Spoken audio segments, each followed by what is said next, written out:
şu şablon yörejek şablon. Ay goray yigitler o. Assalamu alaykum. Olmay olanlar. Dostunuz men edarada İsmail Jomu kuçu olanlar. Habarınız olaysın. Evet. Başlıkçanım İsmail Jomu kuçu yöregenlerdir. Yine düğünüm mana. Tedece o üç proyekti iş yapırdım. Dubai'ye var ya. Aynen ama kârhana da elbette mensiz gıymıldan nokta. O başlıkçan arkama kakıp duruyordum barda dedi gördü. Yo onunla doğru. O iş ediyen onu bilen bilýär. Ýöne şu işi İsmail etti deyip şu işe el çarpanlara var. Sen adyny tutup ağlayan kaşa taylar. Ol işleň menkidigini hemmeler bilýär. Hamala men bilemok, sen tanamok. Başlığım öde denýalyk bol. Onunla görpel men etdim. Gördün mü men işimi deyip görenmolsa. Hamala sen şol kârhanadan gaýtdyň da indi sen näme işledin? Indi diýjek bolýan özüm üçin näme etdim? Kokara var. Yo beýditen mara tertip etme işläwer gülýalyk özümi barlay. Başlığım gadyr. Arka atıp panı dünýäň ýüküni, kendi alaşdyň dünýe sürdi kökümi. Yaşajykdyň baky urup köküňi, hany näme etdiň özüň üçin.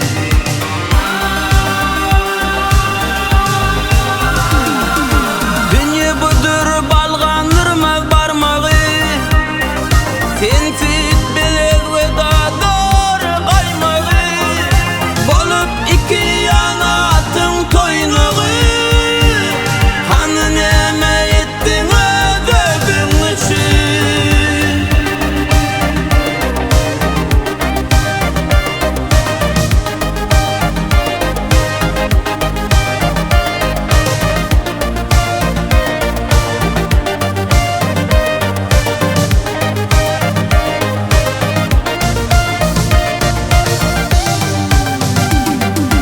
Anjamasyn diýip özgän gögüni, berdiň öz emriňden gedip dügümi.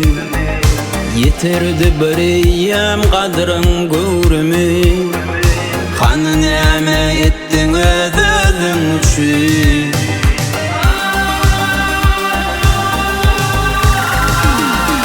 Ýagşadyň ýaman bilen garalar, kime derdiň aýtsak içiň ýarylar.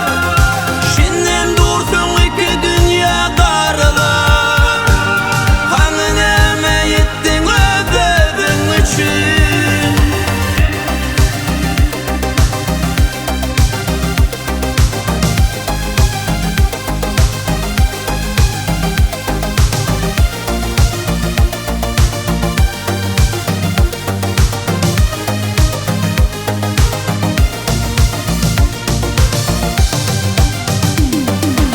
Unut dünýä yansın goý öz adyna, ýagşylygyň bilen salar ýadyna.